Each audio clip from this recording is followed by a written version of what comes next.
On this episode of the Luke Rogers podcast, I'll be talking to Shayne Fowler. He is a former Special Operations Engineer and SF Canine Trainer with the Special Operations Engineer Regiment. He's conducted multiple deployments with the Australian Army, including to Iraq and Afghanistan, and has had some significant injuries as part of those deployments. So super interesting discussion and really hope you enjoy it. Thanks for checking out the Luke Rogers podcast. So let's get into it. So Shayne. Hi. What happened to your hand? Dog bite. Dog bite. Yeah. No, I made a terrible decision one day in Iraq to let a flashbang go off in my hand. Ooh. Yeah. No, it was it's a bit of a sore point because from my point of view, I'm like, it was a very bad accident that happened, that could have happened. Like nothing I was doing was crazily outside of the box, but just unfortunate. But also very mad at myself for letting it happen because I expected more from myself. So yeah, we're setting up flashbangs as like simulated explosions for Iraqi dudes we were training in Baghdad. And this one in particular, I had to set up 5 for this training serial, and we were kind of under the pump a little bit to get them ready. So I set up 4 inside this building, and the 5th one was kind of just outside, and I'd run out of containers, like the canisters to hold the grenade in. If anyone doesn't know how they work, there's like a bail, spring tension, firing pin. So I was like, how am I going to set this up? And there's tiles everywhere, like marble tiles everywhere. And I was down in this little, what used to be, I guess, like a dam or a lake, and there's these perfect little V of tiles like this. And I was like, I could put it in there and sit one on top, and that'll hold the bail on. And I was like, yeah, this is going to work perfectly. Got there, set it all up. I was holding the grenade, pulled the pin, slid it into this little cavity. And I was like, if I can hear the bail hit the tile, I'm good. And I let go a little bit. Like I still had the grenade and the bail in my hand, and I heard it hit the tile. And something about it was just like, that sounded way too loud. Yeah. And I was like, So as I pulled it back out, it kind of detonated. And I was squatting right over the top of it, like literally this far away. And yeah, it detonated in my hand and kind of knocked me on my butt, and then partial amputation. I think the only bit that was holding on was this little section of skin here. Yeah. The rest was just hanging off the side. It was pretty crazy because like as soon as it happened, like I knew what had happened, and I was just like sort of in disbelief. I was like, no, you idiot. Like, why? And then I was like sitting there and I was like, I feel good. Like I'm not in pain, so maybe I got away scot-free. And I'm sitting there on my butt. I look at my legs. I look at this hand. I look at that hand. And I look back and I go, hang on. I look back at this hand and it's just blood. And I was like, fire out. So I don't know, just grabbed all my fingers and squeezed them as hard as I could together to try and stop the bleeding, and then I held my hand above my head, and then was just like, all right, I can hear people yelling because obviously they heard it. I think it was the only person I could hear, like through all, it's like in the movies, man, all I could hear was just me. Like it was so, it's like 180 decibels in my face. And I was like, all right, I just got to find everyone because I was a bit disorientated.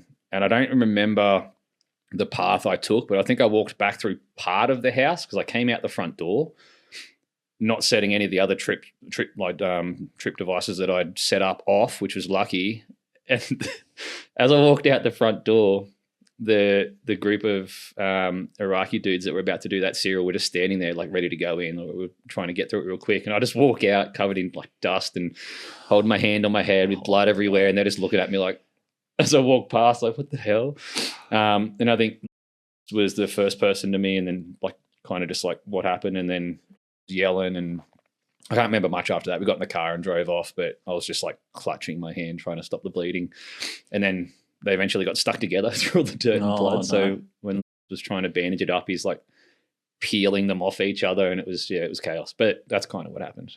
Yeah, that's nuts. What was going through your mind that minute it happened? Oh, I was just dirty at myself because I, you know what I mean? Like, you know what it's happened, but at the same time I was kind of like getting my bearings, but I was just like, I'm never going to live this down. Like, why? Like, you know what I mean? And it was a simple task to set it up. And like I said, I didn't do anything crazily outside of the box. We'd done some more sketchy stuff before that, but I was just dirty that it happened. You know what I mean? I was like, God damn it. Like, this is not ideal. Yeah. And then I thought I was good until I saw my hand, and I was like, oh, maybe I got away, because it's not like a proper grenade. It's just like a flashbang. So I was like, I could have got away from this scot-free, but later on, like way later on, when I was like back at work, we were doing a training serial up at like the, can I say SFTF?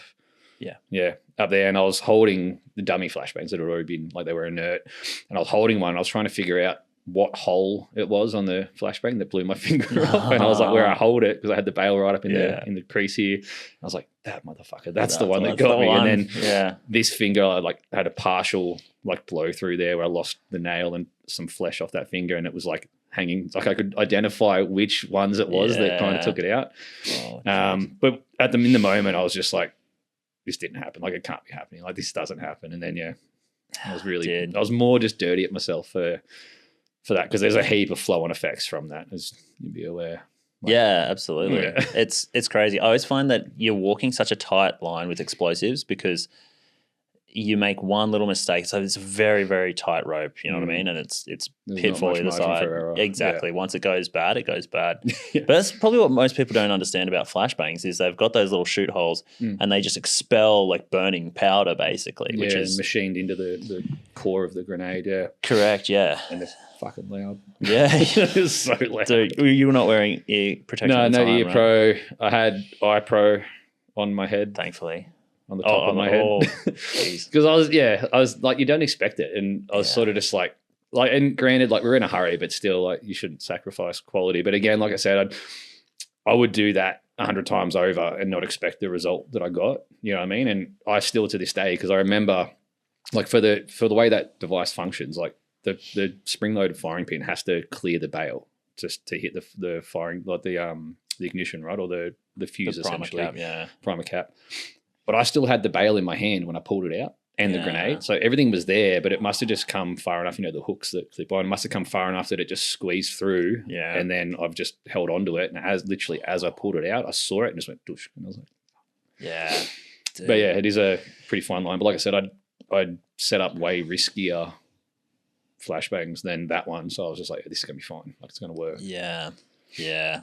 Would you, knowing what you know now, would you do similar training, or would you not set that up in that fashion anymore, using like live flashbangs and having to be manual to set it up in that way?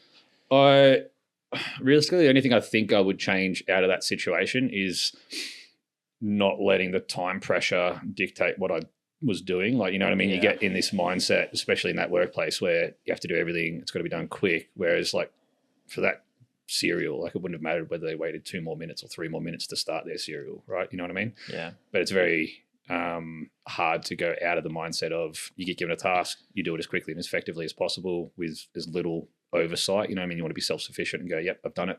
How I got there is irrelevant if it's suitable. So I probably would have just walked back over and been like, does anyone have a canister that I could put this in to set it up? It's about the only thing I'd change. But like I said, like, I've set up other ones in other ways that were arguably more risky than that I was quite comfortable with. Because it's one of those things where it's like, if you sort of know what you're doing and you're confident in how the device that you're setting up or the thing that you're utilizing for training is working, like you can do stuff like that. I think it was more just I still don't know if it was like a lapse in my judgment as to like the distance for the bail to the top tile or whatever, or if it was just unfortunate circumstances. You know what I mean? Like, I still don't know, but I probably wouldn't. The only thing I would do different is just not let that, pace of the exercise sort of dictate what I'm doing.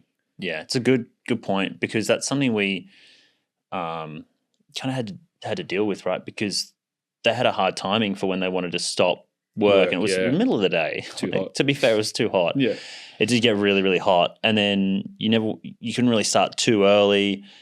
So you'd be starting early, and then you'd be getting out there by the time you got your ammo and all the munitions and stuff to get out to the training area to get on, because you couldn't set up the night before and leave stuff out there. So it was just, there's a lot of constraints that meant the time pressure was real. Getting to the training areas each day to day was different depending on traffic, and having to drive through Baghdad to get there. It's just chaos. Yeah, exactly. So it was a bit of a wild time, I think. But I know what you mean. Like I with my situation with the little crack grenade, dude, like, you just, what have I done? Yeah. And then you look back, it's kind of like disbelief to start with, and then it sets in and you're like, all right, now what do I do? Yeah. And you just got to live with it. And Yeah. you're like, oh man, I messed up. And you think back and you go, okay, well, no one else spotted it. Everyone else was doing the same thing. Could have happened to anyone. Literally could have happened to anyone. It's just at the end of the day, it was you. Well, and like back to my point where I was just like really disappointed in myself. Remember when he found out and he spoke to me later, like once he got back, he was like, when I got told, he was like, nah, no way. He's like, no way that was Chook. He's too particular and like anal about everything. And I was like, yeah, it was me, brother. And he goes, I don't believe it. I was like, still don't believe it. Because I'm like super OCD about stuff and like I'd have dudes in the team. I remember when we were doing tag, they would be like, I'm not even going to bother organizing our storage shelf because they'll go, I'll do it. And then Chook will come in to rearrange it anyway. Like, I was like, yeah. But it kind of just got to me that I was just like, how the fuck did I let that happen? Yeah. That was the worst part outside of obviously losing the finger. Yeah. And the trip home. That was a nightmare. Yeah, I can imagine. So tell me a little bit about that. Not that I want to get into this big army bashing thing, but what happened with the trip home that was not ideal? Yeah, so obviously there's like procedures in place that they have. Sometimes they're good, sometimes they're not ideal. But obviously it happened. I had to fly back to Australia. So I had 2 debridements, like cleaning surgeries in Baghdad before I flew home where they pinned the end back on. And at that point, they told me that it could be salvageable, like they could reattach it, but it's just a matter of time, right? So they were like, yeah, we'll fly you back home. You'll go straight into surgery and we can do that. To fly, there's like a qualification certain people have to be able to fly and to administer medication, because I was on morphine and ketamine, all sorts of stuff. To have that qualification to fly with someone, there was one in country with us, and he was like, yep, I'll fly with you back to Dubai, we staged out of. And then the one from Dubai will fly with you back to Australia. But then they realized they'd have no one in Iraq or in Dubai for the period those people are away. So like, well, that doesn't work because we have to have someone here. So like, all right, what do we do? I go, we'll fly someone from Australia to Dubai. When they get to Dubai, the person from Dubai will fly to Iraq. The person in Iraq, who was already there, our nursing officer, will fly with me back to Dubai, and then vice versa. So they put that plan in place. But what they didn't realize was that those people, to do that job, like they need 24 hours rest. Mm-hmm. So the one who flew from Australia got to Dubai, had to have 24 hours before they could be on duty. They flew to Iraq. That person had to have 24 hours, flew me into Dubai. That person then needed 24 hours before they could fly back, and the person in in Dubai could fly me back to Australia. So I think from like the bang to me landing in Australia was just over 4 days. So by the time, like I was sitting there, because when they pinned it back on and they bandaged my hand, I could see the end of my finger. And by day 2, it was black. It was just dead. Like there's no blood supply. So I was just sitting in Dubai, like having to self-administer morphine and shit. Like I'd be waking up at night just like throbbing pain through my hand and my arm, and have to take morphine. So it was a pretty wild 4 days. But by the end of day 2, like it was just black, and I'm like, there's no way they're saving this thing. Got to Australia and they were just like, we had to cut it off. And I was like, yeah, it's fair.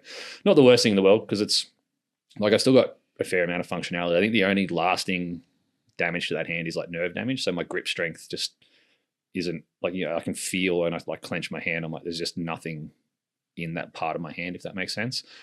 But yeah, that was a bit of a sore point, because I remember, I can't remember his name, but in Dubai, when they told me I was going to be waiting that long, I was just like, what the fuck? Like, this is ridiculous. And with the task group we were with, I had a captain who was there, and he was a really good dude. He was fighting for me. He's like, this is bullshit. Like, why isn't he out of here already? Given it was only a finger, it wasn't like life-threatening. Yeah. But some big Navy commander came down because I was kicking up a stink, and he was kicking up a stink for me. And he came to my room, this like 3-star general or something, whatever he was. And he's trying to explain the process to me, and I'm high on morphine, right? And I'm just sitting on my bed, like, and he's like explaining, and I was just sort of not listening. And then he goes, the die was kind of cast when you let that grenade go off in your hand. And I just sort of turned to him and I was just like, the fuck did you just say? And he was like, what I mean was, and I was like, fuck. And I was like, I was swearing at him. I was going off. And he's like this 3-star general, and I'm like a fucking Lance Corporal, I think it was at the time, or Sapper. I think I was a Lance Corporal at that point. And I was just fucking berating him, just sitting next to me on my bed. And this captain, he was a SAS dude sitting in the doorway, is just like laughing. And the commander sort of stood up and he's like, you'll hear from me. And the SAS dude was like, man, he's high. Like, he's on meds. He can't do anything about it. And he's like, and so he stormed off, and I was just furious. But I was just like, that motherfucker. I was like, I didn't let it go off in my hand. And I was like, me doing that isn't the problem, in the sense that you guys have a procedure in place that is flawed because like those people who are qualified to do this can't do it because there's no redundancy. So I think they changed a whole lot after that, which I was just lucky it wasn't life-threatening. If it was life-threatening, they probably just sent me anyway, realistically. But they were like, it's not that bad. You'll survive. Had the option to go to Germany as well, right? What's that? Had the option to go to Germany as well, tying with the US. I think so. I wasn't at that point. I think when they were discussing that, I was like laying in a bed in a K-hole. So I don't remember much outside of being reminded to breathe. That's vaguely what I remember. I could be wrong on that one, but from my memory of it was I the do normal remember process. That. Yeah, but I think they just, because it wasn't like, if it was like a leg or something, they would have been like, go straight away. But I think because it was just a finger, they were like, yeah, you can go to Australia, which was fine with me. It was just the duration that it took to get there was a little annoying. But yeah, that's that. And so other than that. the grip strength, do you have any other effects from that? How also does it affect your day to day? Well, I don't have to trim that nail because it isn't there. So save some time. Saves me some time trimming my nails each fortnight. Not really, man. Like I don't get phantom pains. Like it's the only thing it really affects is my grip strength. So like in the gym, it's like the weaker hand. In my professional, like, you know, the dog training, that's the hand I hold dog treats in. So depending how small they are, they often fall out of that gap there. And like I'm just free giving treats out and I'm like, shit. So that was quite annoying initially. So I had to work around that.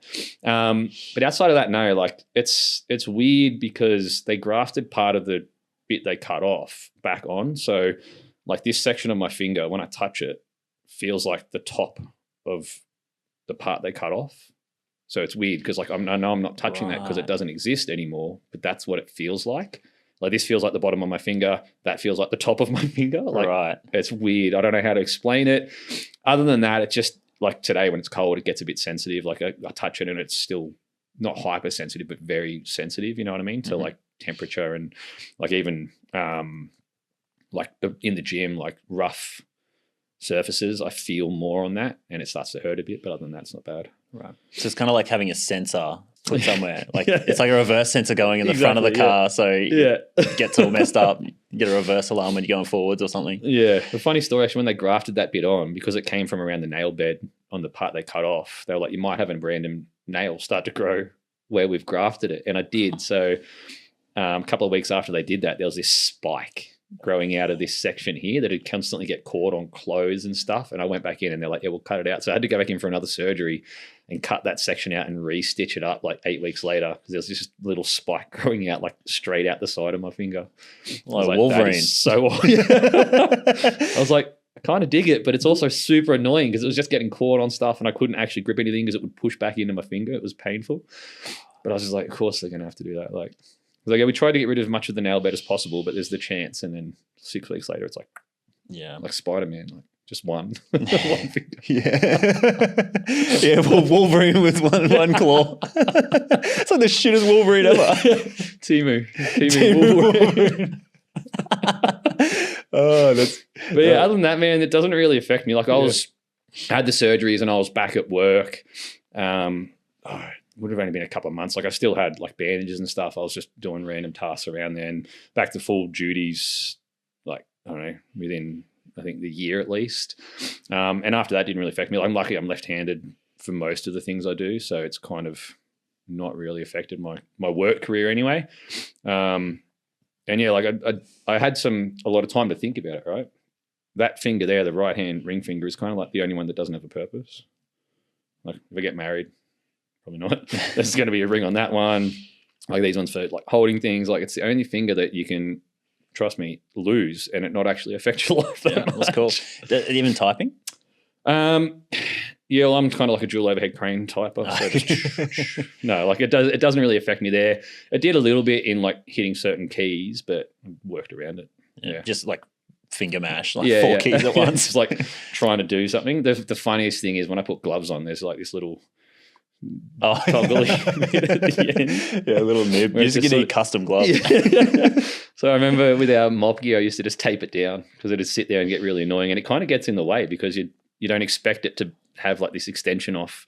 So I'd like have to tape it back behind my finger so it wouldn't get in the way. But other than that, man, it really it really doesn't affect my life. The biggest thing I said is the grip strength. Like I can just feel when I hold something, there's just no power in that hand.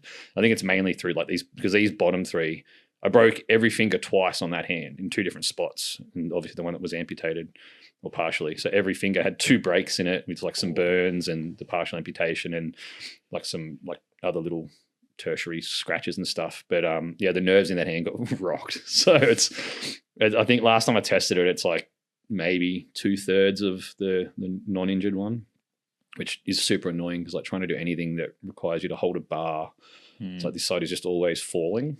Yeah. So I feel like my body's developing like not symmetrical now because it's constantly like you got one massive lat. Timu Wolverine with one big lat, one claw. And like Quasimodo. Lat on the other one. Quasimodo, literally.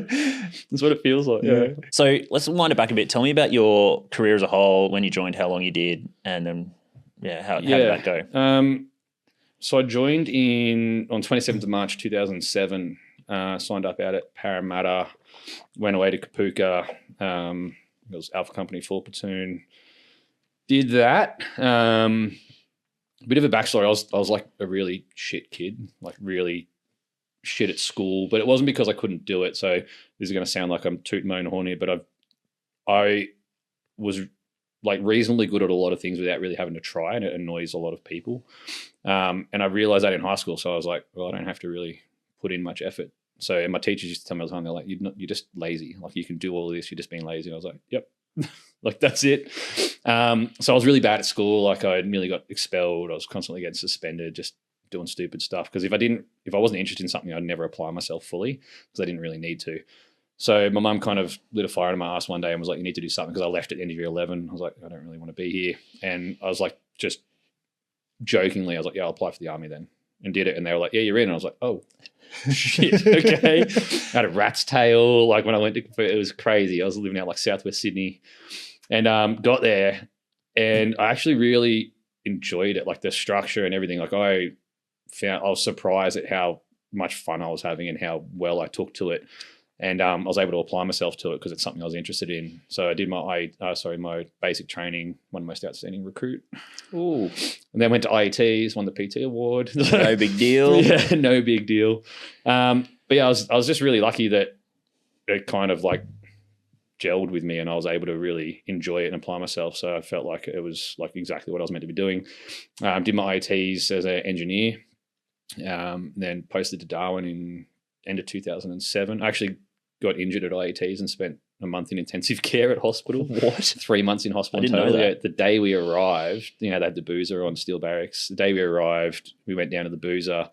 And when I first got there, I bumped into some dude. He was like bent over, tying up his shoelace, and I had a beer, and I turned around and like spilt some beer on him. I was like, oh, sorry, man, and nothing happened.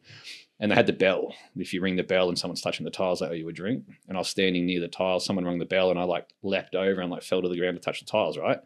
And this dude saw me on the ground and thought it'd be a great idea to run over and double foot punch right in my back. Like literally jumped up and just punched his feet into my back. And I sort of just took the air out of me, winded me, and I was just like, whoa, I stood up and I projectile vomited straight away, blood. And I was just like, what the hell? Stumbled to the bathroom. They called an ambulance. Ended up in hospital. So what he did, he crushed my spleen, one of my adrenal glands, and I had a nearly 8 centimeter laceration and internal bleeding of my liver. Jesus. Like he just fucking sent it into my back, man. So I spent a month in intensive care on another morphine drip machine. This is the first day I got there. And then they were contemplating surgery because the liver is really good at like healing. They just did something that kind of stemmed the bleeding and just left me in intensive care for a month, and then another 2 months in hospital.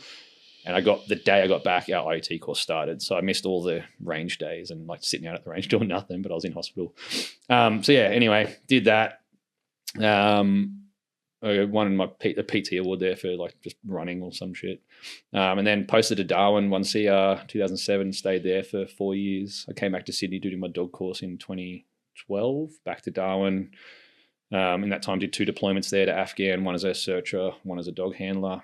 And then 2015 posted to Sydney to SOA and stayed there the rest of my career until 22, where I did instructional posting at the School of Military Engineering for a year and then got out just shy of 16 years. So how many deployments did you do? 3. 3? Yeah, 2 to Afghanistan, 1 to Iraq. Yeah. What was the best one? Slash, what was the worst one? I think the first was the best and the worst for different reasons. So like the best because it was the first time, you know what I mean? And we were actually doing active missions. The second one, we were kind of just sitting in TK doing nothing, waiting to pull out, right? There was no one out doing searches, no one doing anything really. So the first one was good because it was the first one. We were out there doing our jobs, finding IEDs, getting into firefights, all that sort of stuff. But it was also the worst because that's where we lost the most friends. So like it's kind of like bittersweet because it's like one of my fondest memories of the military, but also one of my worst. Yeah.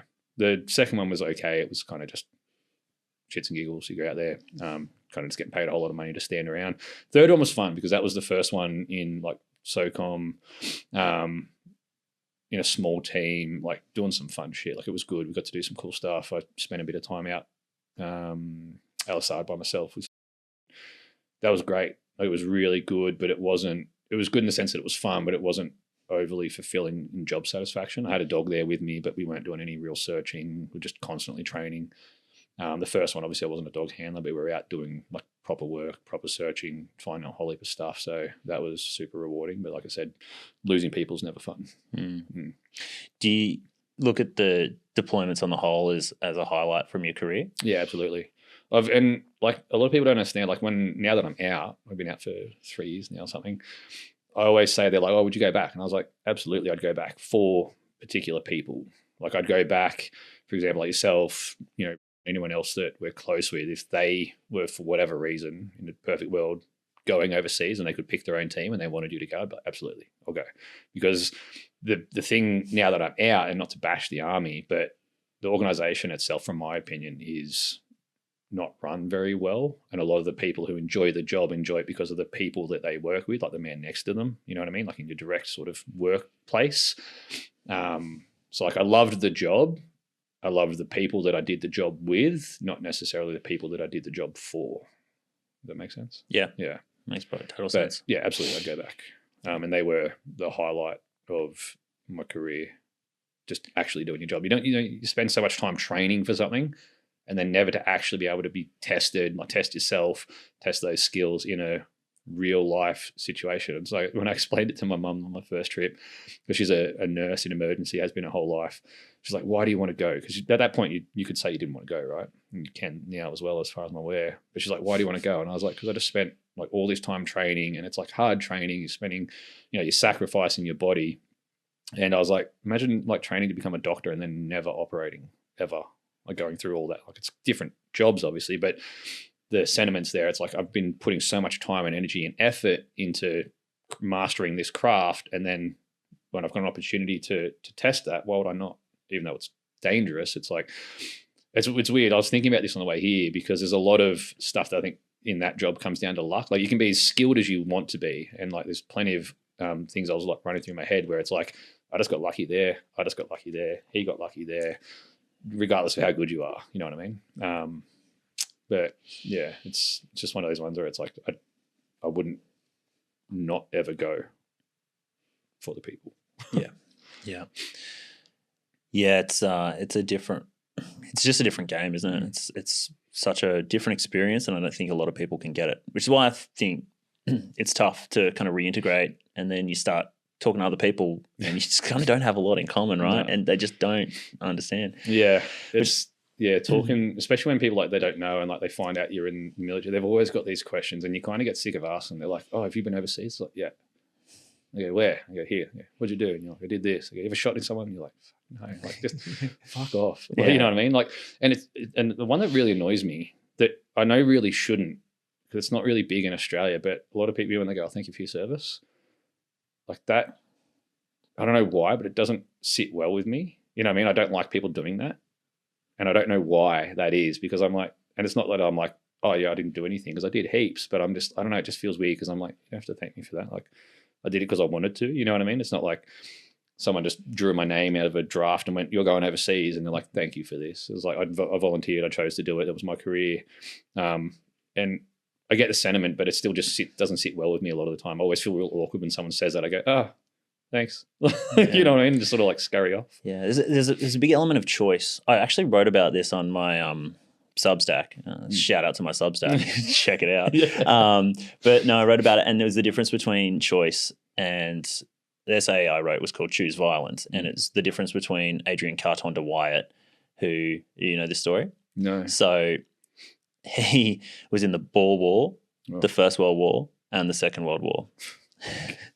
He was shot in the it's been a while since I've spoken about this already, but he shot in the like leg, head, ear, stomach, like all these places, shot heaps of times, was a prisoner of war, 2 plane crashes, tunneled out of a prisoner of war camp. And then at the end of it, when he was writing his memoirs, he said, frankly, I'd enjoyed the war. I do remember hearing, I think it might have been your thing that I saw. I do remember seeing or hearing about this at some point in the recent past. And then he became an aide to Churchill after the war and did a heap of travel and stuff. But yeah, his response to it was, frankly, I'd enjoyed the war. And compare that to Kurt Vonnegut, who was a writer. He was basically drafted. I think he joined up to get himself a better gig. It was like if you drafted and say, I don't really want to go, you'll be on the front line. So he picked a role and joined up, but he didn't want to do it. It was because he dropped out of uni, I think, and then went overseas, was in the Battle of it was in Battle of the Bulge, taken as a prisoner of war in Dresden, survived the bombing of Dresden in a meat locker underground for like 2 weeks or something, was dragging bodies out. And then he couldn't talk about it for like 20 years. Yeah. And then he wrote a book 20 years later about the horrors of war. And it was like an allegorical sort of other book, Slaughterhouse 5, I think was the book name. But it's 2 completely different experiences of war. And I think it's all choice. Like Adrian Carton de Wyatt just wanted to go. He could have not gone, chose to go. Whereas, when people are like, oh, yeah, I'm like so sorry that you had to go, and you're like, I wanted to go, like I chose to go. And that maybe why it feels a bit. Yeah, possibly. I was thinking about this earlier today too on the way here. Like, it's kind of a side story, but to do with like PTSD and like people who have chosen to go do these jobs. But like there's a lot of people, and like not trying to flame anyone who's been diagnosed or says it, like I got diagnosed when I left, but I feel like there's quite a few people who like, join up to the army. They're like, yeah, that'd be fun. And it's like, don't really think about what that fully entails or what that could fully entail throughout your career. You know what I mean? It's like, that means you can go to a war zone, you may be asked to kill people or see people get killed or, do all these certain things. And a lot of people I feel like who have gone, and it's hard, I get it because everyone's kind of different. Life experiences, I think, shape a lot of how resilient you are to, those sorts of situations. But also like mentally preparing yourself and not doing yourself the injustice of just going, yeah, I'll be fine. You know what I mean? Like actually going, I might see this, I might deal with this. Like how am I going to deal with that sort of thing? Preparing yourself before you deploy. Because like when I got diagnosed, I was like, nah. I was like, there's nothing. They go, is there any, crazy incident that sticks with you? And I was like, no. I was like, no, there's nothing. Like there's heaps of things that I can recall, but none of them I wake up or I think about all the time or anything. I go, none of that affects me. And I was like, then why are you telling me I got PTSD? And they're like, it's not so much like one event. The way they explained it to me was, especially like at the unit we were at. The unit we were at, everything's like high tempo. There's like not really rest. So like the part of your brain that functions, I think it's the amygdala that functions in those situations where you feel like it's fight, flight or freeze, or, where it's got to go. If that's overworked and gets used to being the primary sort of decision maker in your brain in situations, becomes quite normal for you, and it's not in people. And it really affected me when I got out with my son, because I would treat things like him not doing his shoelaces up like it was life or death. And I would like get mad at him for not doing his shoelace up properly or not riding his bike, just silly stuff like that. And I was like, why does this feel so important to me? And because like incompetence was something that I really disliked in the military, because like that's what gets people killed. And I carried that back with me from that part of my brain that's just like, if you have a job to do, you do it like your life depends on it. You know what I mean? When I was like, his life doesn't depend on doing up shoelaces. He's fucking 7. Like, so like those sorts of things, and that's the way they explain it to me anyway. They're like, you treat a lot of things, like your brain just goes into that mode where it's like, this has to be dealt with now. as quickly as possible because, shit depends on it. I was like, it really does look like he's going to trip over. So, well, you know what I mean? And they explained it to me like that. But like back to my previous point, I was like, I think I was mentally really prepared for all the stuff that I thought I would encounter. Like, seeing, our interpreter got blown up and we were walking around, like literally I was carrying his helmet and there's like bits of brain and we're pulling bits of him out of trees and his clothes and stuff. And that doesn't bother me. Seeing people like get, bullet wounds in their legs plugged with gauze, just standing there watching, like, that doesn't bother me either. I think it was just like being able to mentally prepare yourself for all of those things and not sort of just going, yeah, it's the army, it's going to be fun. Like it's just free money sort of thing. Kind of like tied me back into, because I chose to be there and do all that, even though everyone else still chooses to be there. I don't think they're fully understanding what they're choosing. Does that tie all that in? Yeah. I definitely think there's a lot there. And I think it becomes adaptive.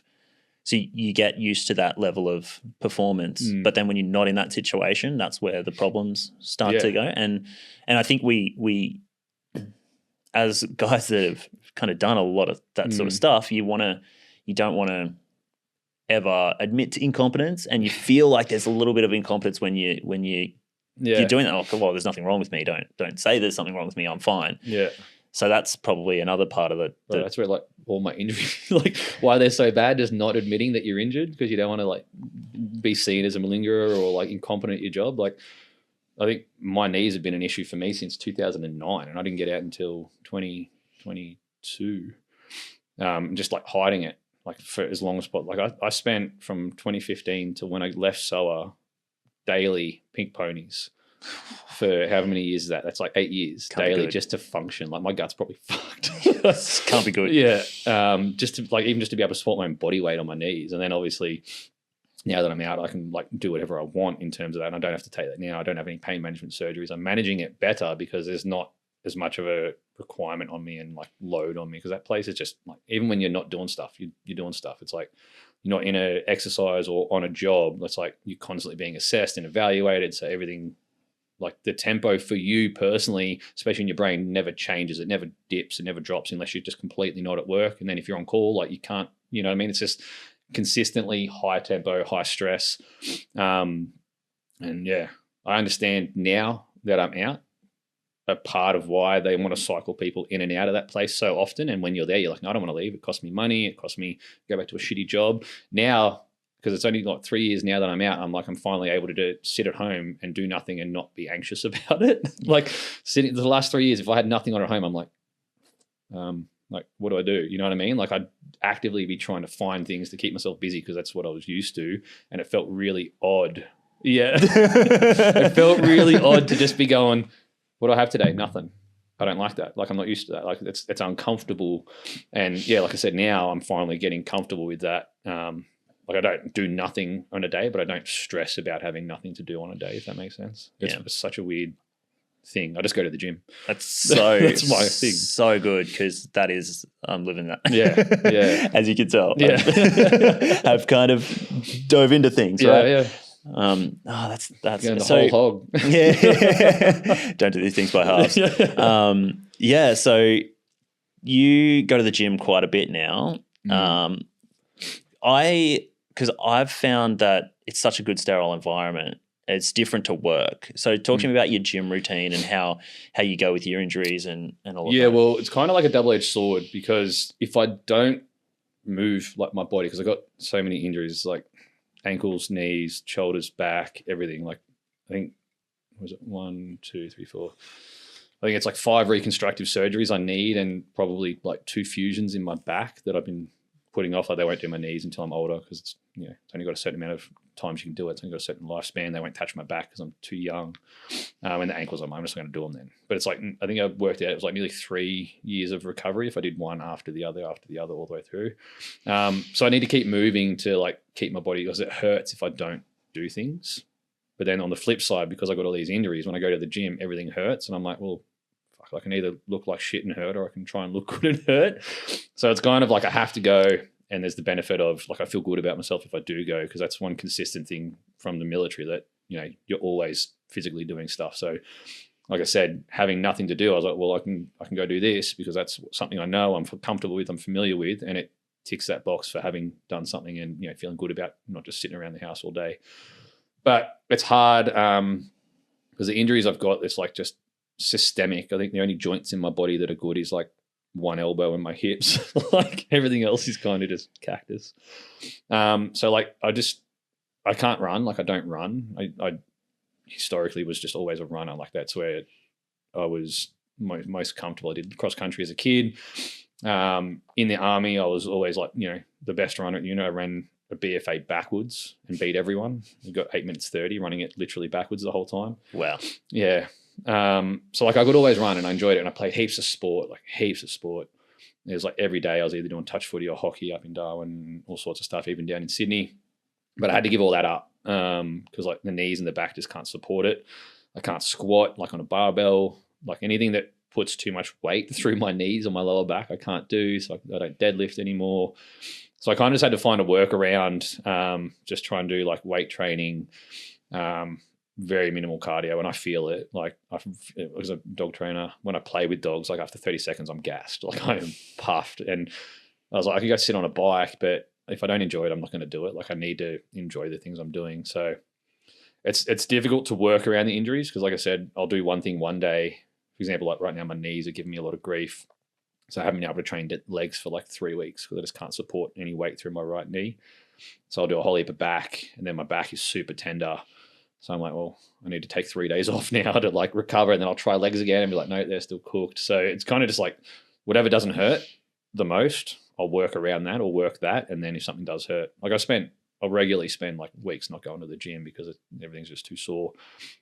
But I'm still happy with that because I can manage it all myself. So when I first got out, I was getting, 12 pain management surgeries a year. So they're doing nerve ablations where they just go in and like keyhole surgery, zap the nerve endings in certain areas. So I'd get both my knees done, both my shoulders and my lumbar and my thoracic spine done, which worked. It was good because I just didn't feel anything. But it was bad because I didn't feel anything. I was just going to the gym and doing stuff, and they wear off over time. So like when they wear off, it is so much worse because I've been doing all this shit I shouldn't have been doing that pain would have restricted me from doing normally that I now don't feel. So when that nerve finally like recovers, and I had this one really weird experience where I was carrying some boxes and it was like normally it lasts between 6 to 8 months.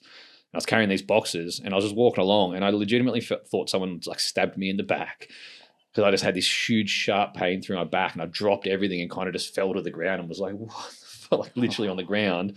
And the dude that was behind me was like, you're all right? Like you just fell over. Like I was just walking, just went like limp, like just my soul left my body. And I was like, I'm in so much pain. And he's like, okay. And it was just like the nerve had just fully just gone, yep, I'm back online, and everything just went, and my body just went, holy fuck, can't deal with this, and like just collapsed. So yeah, I was constantly having to get those, and like they were lasting on average me about 6 months. So I'd go in 6 different spots twice a year. My file at that hospital is like so big, and it was costing so much money. I think it was like between $3,000 and $8,000 a surgery, depending on where it was and how many nerves they were zapping, or funded by DVA, obviously. But then I was sick of that because I was like, this isn't like it's Band-Aid. It's not making me any better. It's letting me have quality of life, but for a short amount of time I'm going to pay for much, much later on. So I stopped doing those and just started actually being smart about my injuries and working around them, and, you know, doing everything I possibly could to help, like fucking peptides, SARMs, everything I could do to try and recover what I had lost.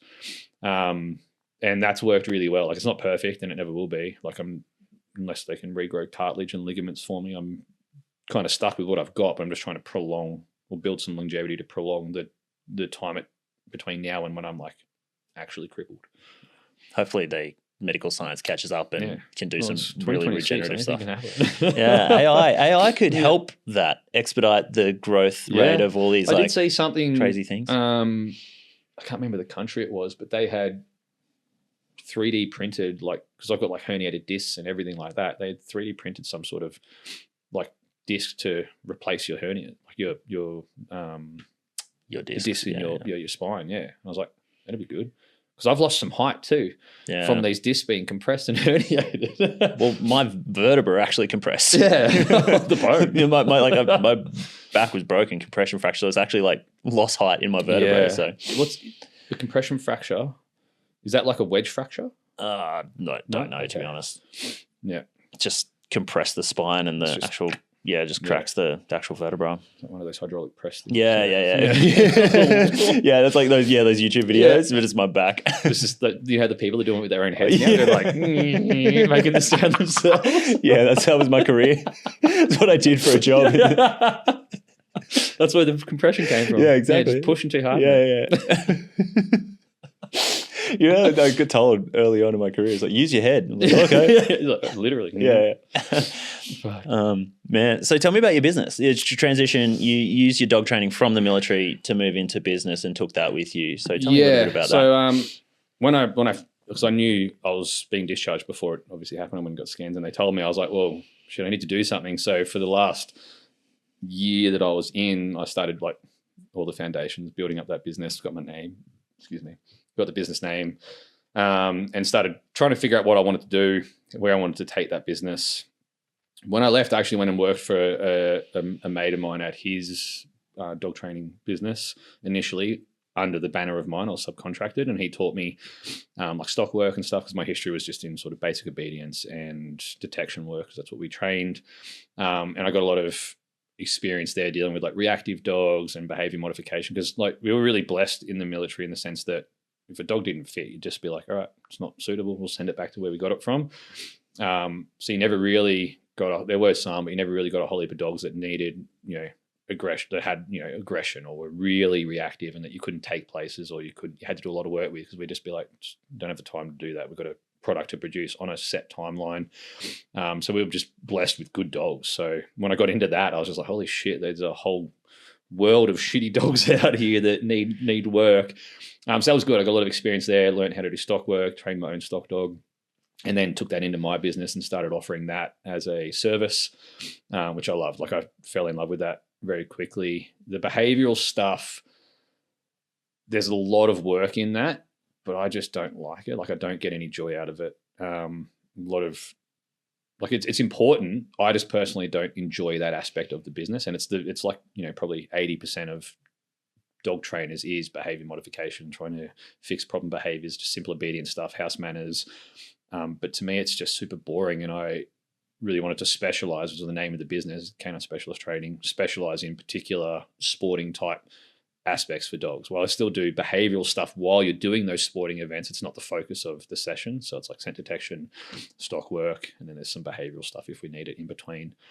I started that, and sort of, because I was very lucky, I got a pension, obviously being medically discharged. I was just sort of running it on the side to, again, give myself something to do, because I was losing my mind. When I first got out, I was like, I'm going to take some time off. This is going to be great. Like a weekend, I was like, this is horrible. Like, I don't know what to do. So I sort of started trying to just do that on the side here and there. And it actually, when I was living up the Central Coast, it got very busy, and it kind of became too much, because I hadn't fully dealt with all my injuries. So like being on my feet 8 hours straight a day doing like stock work was agony. So then a relationship that I was in up there sort of degraded, and I moved back to Sydney and kind of just started doing it slowly and at a much less intense scale, because again, I didn't need to, and I was just doing it to keep my brain active and stop me from going crazy. And now I'm in the process of trying to find a new property to start, because I lost the property I was working the stock on here in Sydney. Trying to find a new one to start that up again, and kind of just want to stick to that. Like the detection work has been fun. But one thing I did learn that is probably going to be one of your questions is going from like integrating back into civilian life and military style, at least detection or dog training, and not flaming civilians or, normal people, but what they can do or what they are willing to do for the training is vastly different. So like I can train someone to teach their dog to find an odor, but in my brain, I want to do it like a dog is doing it to save someone's life. Whereas the pet owners are like, I just want him to find my keys. I was like, your keys are right there on the table. I go, yeah, but use your nose. I was like, he doesn't need to use it. He can use his eyes. Like they're right there, right? And again, it's not to flame it. It's just a different world. And like, I get people want to do that, but to me, again, like, I think it's just the military training where I'm like, there's no point doing it if you're not going to try and do it the best possible way, or if you're just going to half-ass it. So I find myself constantly biting my tongue in like training sessions with people who are just like, yeah, whatever, it's just for fun. And I'm like, I get that, but my brain doesn't happen, you know what I mean? So it's difficult in that sense. So I really want to, if I get this new place, just sort of go back into, I only want to train dogs for sporting dogs, like people who have a purpose for this dog, not just, oh, this might be fun to try. Because they're the ones that, like, great, do that, but just don't do it with me. Do it with someone else who is happy to do that. Yeah, that's fair. That's it sounds like, is that your biggest frustration, do you think, in the moving from the military to civilian business ownership? Yeah, like when I was in the army, like, it's not perfect. Like, everyone looks at, like, you know, military spec, army quality. It's like, I think it's this well-oiled machine, and aspects of it are, but there's definitely a lot of pain points in the army, and even with some personnel that are in the army. But getting out, and then, like, specifically when I was instructing on the trainers course, like, the dudes we had there were so good. Like, they were motivated, they wanted to do it. Like, it was, they had a reason, like, you know, it's, you know, career progression. And then coming into the civvy world where someone's like, oh, I just want my dog to stop barking at the postman. Like, they don't have the same drive and motivation. So you put all this passion into wanting to help them and their dog, and they're just kind of like, yeah, like, just stop that. You know, I just don't want him to bark. And, you know what I mean? It kind of ruined a lot of my drive for dog training early, because I was just like super passionate. I'm like, yeah, we can do so much. We can do this and this. And like 90% of what we do is training humans, because the dog will only do what it thinks it's allowed to, or what you show it can do, based on cause and effect. But a lot of what we do as dog trainers is talk to the person and try to convince them why they should be doing what we're saying and how to actually do it. Like, the implementation of it is like quite nuanced. So you've got to be able to read the dog and predict what you think they're going to be able to do, and, you know, react quickly. You have a plan, but it might always go to plan. So you've got to be reactive to the environment, what the dog is doing. Timing is super important, because obviously you can't just talk to the dog. They learn through association. So I've got to be able to either mark a reward or a punishment effectively enough in the moment so the dog can associate that to what they were doing, or and that's where I think a lot of people struggle. They think it's like just uploading a program onto a dog and go, this is how you sit. The dog goes, I just do that the rest of my life now. It's not like that. So trying to convey that to people who just really don't give a shit, and they just want a problem behavior fixed, is the worst part for me. Because, like I said, coming from the military, you go, this is how we're doing it, this is why we're doing it. They just go, yep, got it. They take it on, they do it. There's, you know, consequences if they don't. Whereas, like, in the civvy world, there's no consequence if they don't listen to me. Like, outside of their dog not doing the thing we need them to do. And learning to, like I said, bite my tongue or construct, because I'm very direct, I've been told. So one of our good mates, Ryan, one day I asked him, I saw this thing on Instagram, and I was like, if your best friends had to describe you in one word, what would it be? And I sent it to him. And his response was abrasive. That's all he wrote down. I was like, yeah, I can see that. So, like, how I speak to people, like, as I was, like, in the military, I'd be like, that was fucking stupid. It's not you're stupid. It's just what you did was stupid. Like, don't do that. If you say it to a normal person, they're like, that's offensive. Like, you know what I mean? So I had to really rein myself in and try and find ways to be constructive when I really just wanted to say, like, that is so retarded. Like, don't do that. I would not ever do that again, and just move on with it. You know what I mean? I think a lot of people have very thin skins or small tolerances for criticism. Whereas in the army, you get very used to being criticized a lot, often. Yeah, some would say too much. probably too far the other way. Yeah. But that's probably why we just have such a high tolerance to that sort of thing. Yeah. But that's one of the biggest pain points, I think, is just going from that high tempo, high expectation, high quality work, being the bare minimum, like that's your bare minimum, to just do whatever works with whatever motivation this dog or this person has. And, you know, really trying to, it was good professionally, like for professional development, because I had to like try and find ways to do things, or to, someone's like, no, I'm not going to do that. I would be like, all right, well, I'm going to try and convince you that it's the best thing you should do in other ways, other than just being like, no, fucking do it because I'm the boss, right? Can't do that anymore. So that was good in the sense that it worked on my people skills quite a lot. and my like problem solving, where I had to be like, all right, this person's really opposed to crate training. How can I convince them? Like I had a lady come out, and she's going to watch this, come out to do stock work with her border collie, really drivey dog, but she wanted to be force free. So no, force free is like essentially there's no negative outcomes for the dog. There's no punishment. There's no consequences for any of their actions. And this is a very drivey dog who would like to bite sheep. And I'm like, I can't let your dog do that to my sheep because I'm like stockmanship. Like I need these sheep, right? And I don't want them getting bitten. And I was like, we'll put it in the yard, muzzle it, see how it goes. And I was like, what can I do? Like, what are you comfortable with? She goes, well, no pressure on her. So like no spatial pressure even, which is one thing we use a lot in stock work. Like I'll block up a space so the dog goes the other way and then we can start to build a command to it. No physical pressure. So I wasn't allowed to clap to stop the dog, get their attention. I just had to let the dog run around and hope that it would just naturally work the stock how I wanted it to at its first exposure. Anyway, it went as well as you'd think. It was chaos. Ended up just like chasing the dog and grabbing it. It had a muzzle, so I was like, I can just grab this dog. And I gave the dog back to the lady. I was like, how do you think that went? She goes, that was horrible. And I was like, yes. So like then she slowly, I convinced her over time, like showing her my dog work and how it was going to work the dog. I'm not just going to flog your dog. Like if your dog bites my sheep, I'll tap it on the head with a bit of poly. We have this long poly pipe just to say, hey, no, that's not allowed. And if the dog continues, because the way a punishment works is it has to decrease the dog's frequency to commit to a behavior. If I just tap it and the dog goes, whatever, bro, does it again, I just tap it. It's just like that. Like it's not a punishment. The dog's perception of that is not a punishment. So it's not going to stop them doing X, Y, Z behavior.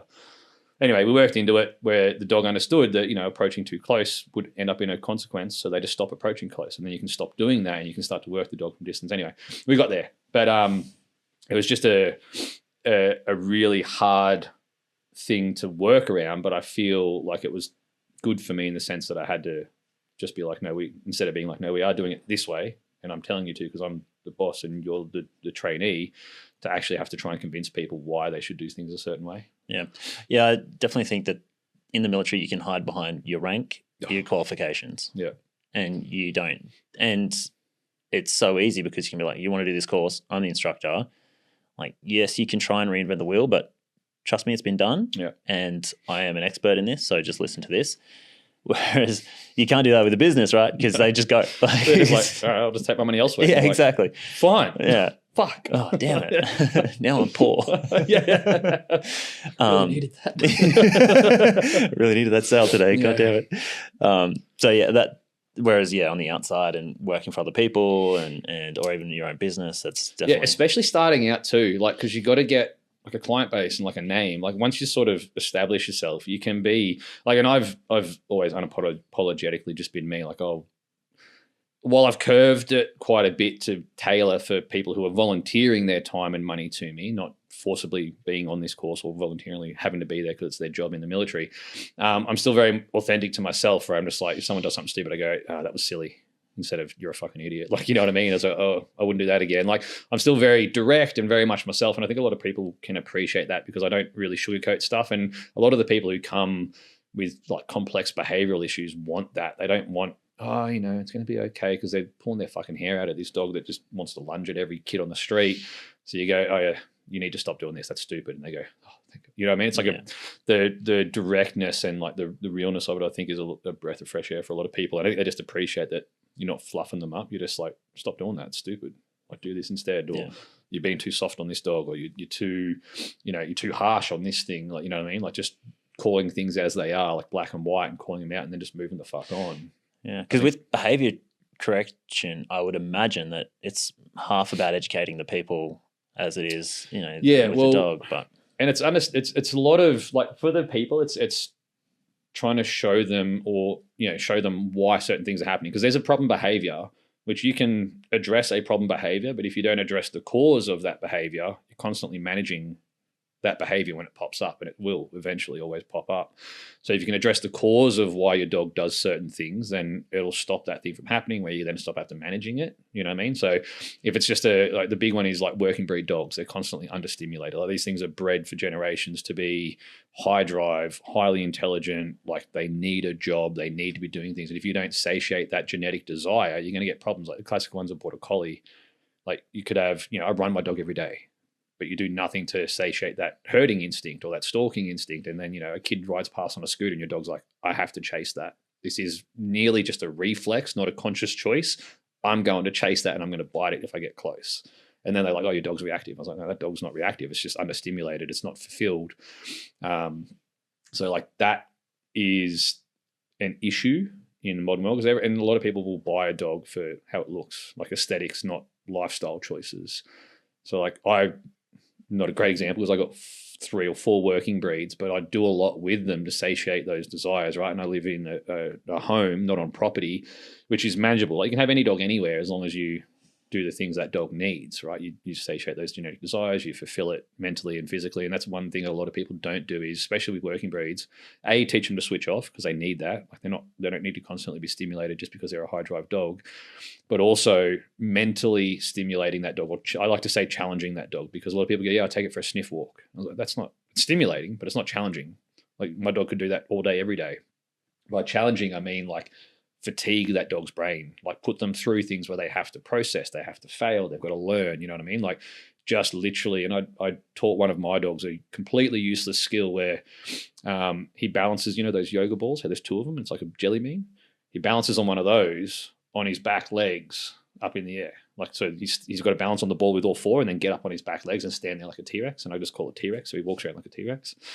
And there's no practical use to that, but it was fun and he needed it because at the time I was doing, I stepped away from doing behavioral stuff and he became a bit of a problem because I wasn't fulfilling him. So I was like, all right, we've got to go through teach you how to do this, challenge you a little bit physically and mentally. And it worked. But like the mental challenge of those dogs is really important. And it does a lot to take their energy away because they're processing so much information, they just naturally get tired. Like you can run a dog for 8Ks a day. It's just going to become a fitter dog that has all this mental capacity that hasn't been tapped into or hasn't been addressed. So you then have to run it for longer and longer and you're still not addressing an issue or the cause of some of those problem behaviors.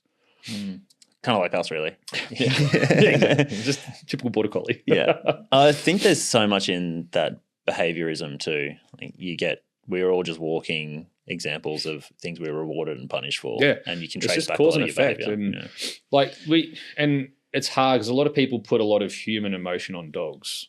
Whereas like I say, like, do you need to touch a fire to know that it's going to hurt you? No, because you can critically think, whereas a dog might not. Like they learn through that. There's a really good dog trainer who's an ex-commando, actually, Pat Stewart, and I remember seeing one of his reels, and he said for a dog to believe anything, it has to have at least once been true for that dog. Like you can't say, hey, if you bite me, you're going to get in trouble. Or if you chase that car, you're probably going to die or get injured. You know what I mean? For a dog to believe anything, it has to have at least once been true because that's how they learn, through association, right? And that's stuck with me since I heard it forever. And I say that to people and they're kind of like, oh, well, that makes sense. Like your dogs don't understand the words we say. Like I could say sit and my dog doesn't know that sitting what it is. They know that when I say this word or this thing, the sound, that they complete this behavior. They don't know what a sit is though. It's like with my Kelpie, I taught him left and right. So if I say left, he'll run left. If I say right, he'll run right. People go, oh, he knows his left and right. So I was like, no, he doesn't. I just made it look like he does because I say this sound. He goes, well, I move this way. Just happens to be left when I say left. You know what I mean? It could be potato and bloody Toyota Camry. Doesn't matter. Can you train a dog to a potato and Camry? That would be amazing. Like potato, he picks it up. Yeah. That's good. Yeah, it's I don't know. I love dog training. I just don't like some aspects of it. And like the clients, the only saving grace for the behavioral stuff for me is the clients that do the work and they put in the effort and you see results and their dogs then start to thrive and they get freedom. And that's fun because the biggest thing about this job is like job satisfaction is seeing you have an effect on that person's life and that dog's life where it's a positive outcome, right? But like I said before, it's not like installing a program. It's constant progress. It's constant work. It doesn't just change from like day one and then never reappear. And the clients that, you know, come in, they do the work for like a week and then they stop and you go back 2 weeks later and you're back at square one. They're the ones that really take the joy out of the work. And I'm just like, I dread going to those sessions, even though I'd rather than not pay me. You know what I mean? Because it feels like a massive waste of my time and it's making me not enjoy the thing that I chose to do as a job. You know what I mean? That I actually really enjoyed at one point. So yeah, they kind of like just suck the life out of the joy of the job, and you're like just looking for that client who's going to do well. Yeah. So what's next? Keeping up with the business? Anything new on the horizon? Yeah, so I'm kind of at I feel very lucky in the sense that I've got the business, I've got, the dog training that I can do, but there's a period where I was just like, I wonder if I want to do something different, 38 midlife crisis, start a new career. But for the time being, like I was looking at doing a couple of different things in the fitness industry, but I think it was more just like out of boredom at the time. Like it's a pretty quiet period at the moment in terms of work because everything's just super expensive. And again, I feel very lucky that I don't actually have to work to pay my bills, which is great. But yeah, I'm going to continue that. Like I said, there's this one property that I'm waiting to hear back from. It's actually government owned, so I've got to apply to tender for it. But it would be, the plan for it is to be like this one-stop dog sport facility. It's a big rural property. It's got dams. It's got good fencing. I can have stock out there. I can do if you've seen it, like dogs where dogs like essentially long jump or high jump into a pool of water for a competition. There's the super wall where they like run up this giant bloody wall. Obviously the stock work, agility, and just a space for people to come out if they want. Like run a seminar or like a sporting event or something. So it's got a lot of potential. I'm just waiting because it's actually got a heritage listed house on it. So they're doing restoration works to that. So I've got to wait for that to be done and then apply for tender, win the tender, and then go from there. Okay. But in the meantime, just sort of cruising at the moment. I'm enjoying my my gym, my freedom, and being a dad, essentially. Yeah. No, that's cool, man. Do you have any hot takes? For what? Anything. Yeah, my biggest hot take is that nothing's that important. Like there's a lot of people that like politically wise at the moment, everything's quite hot, you know what I mean, in terms of temperature. And I'm like none of it really fucking matters. At the end of the day, it doesn't fucking matter. We're all gonna die. Yeah, one thing I do wish is I made different choices in the sense that I wasn't as tied to one spot, because I really, like, in saying that, I'm like, nothing really fucking matters. Just go out, do the things you want to do the things you enjoy. Like, I don't regret having a child at all. That's not what I'm saying. But like being really limited in being able to fully live that, you know what I mean? Be like, I'm just going to fucking, like, one of my bucket list things is to go see the Northern Lights. I'm like, when can I do that? I've got to wait till he finishes school. I want to take a holiday, you know what I mean? I was like trying to plan around it. But yeah, nothing's that fucking serious. Just chill the fuck out. Chill out. Do what you want. Yeah, exactly. Yeah, just go for it. Do whatever you want. We'll all end up in the same fucking hole. Yeah, that's cool. So dark. Yeah, I know. So having said that, now this was the question I was going to ask before. Yeah. So would you join again? But would you join now if you were young again? Like noting that not doing what you've already done with the wars that like have been in the past, but now not knowing the military currently.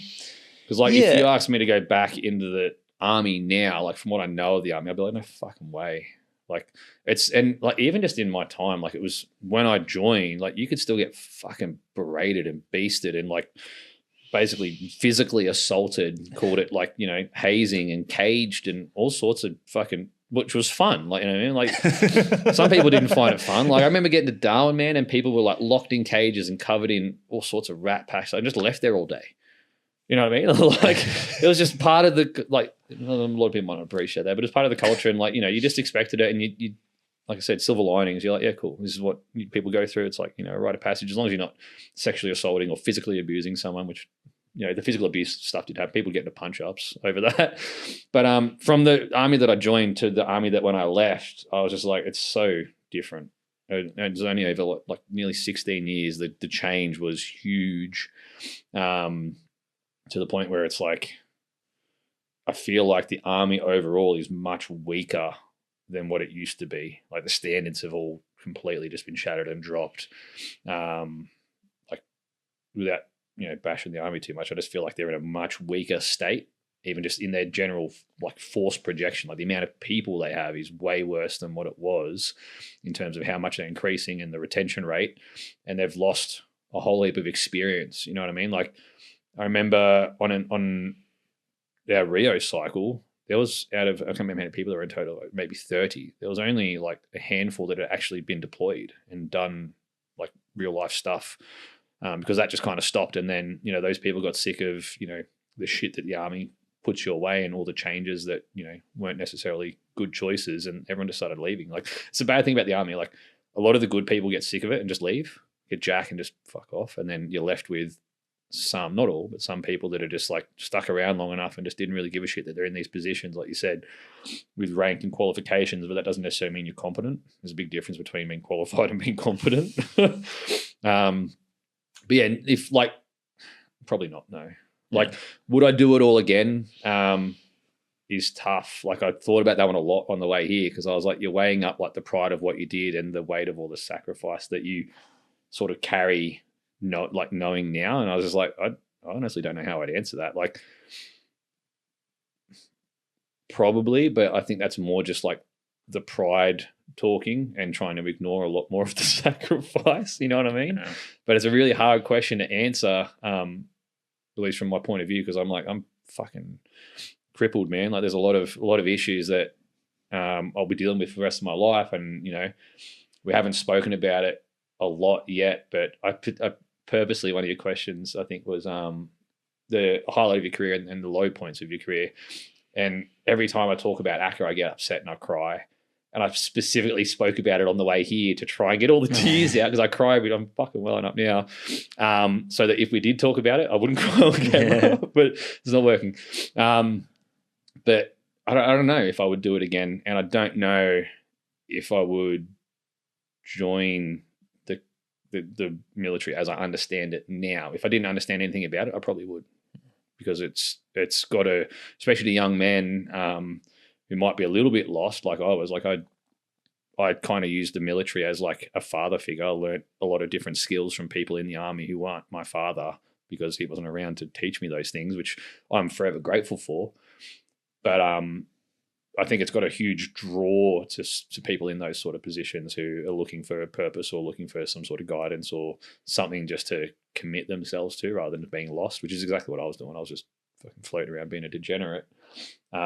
And I think the army kind of curved my life expectancy on the up, believe it or not, and not on the down, because I probably would have, end up in jail or be a drug addict or something. I don't know. But now saying that, I probably would do it again. When you think about it's so hard, because you can never know what your counterfactual is. Like, what it's like alternate history, right? Yeah. Like, what if, I don't know, someone had shot Hitler as a baby? Exactly. You'd never tell. Like, you'd be too many variables. It's a complex system, and life's crazy. So yeah, no, that's cool. Well, let's wrap that up. Thanks, man. I really appreciate you coming on. That's all right. I feel like I blabbled so much. That's perfect. It's better than me talking. Yeah, I was like, fuck, how long have I been talking for? Oh, no, it's good. No, it's great. No, really appreciate you coming on. You and I have been friends for a long time. So yeah, thanks for helping us out. Like, you asked me, and I was like, absolutely, man. Like, I can tell you're putting effort into this thing and you enjoy it. I'm like, I absolutely want to, if I can, help in some way. Great. It's impressive. Thanks, man. All right. Love you. Do it. Awesome. Thanks. Love you too, bro. What do I do here? Cool, bro. Cut off. Awesome, man. That was fun. Ooh.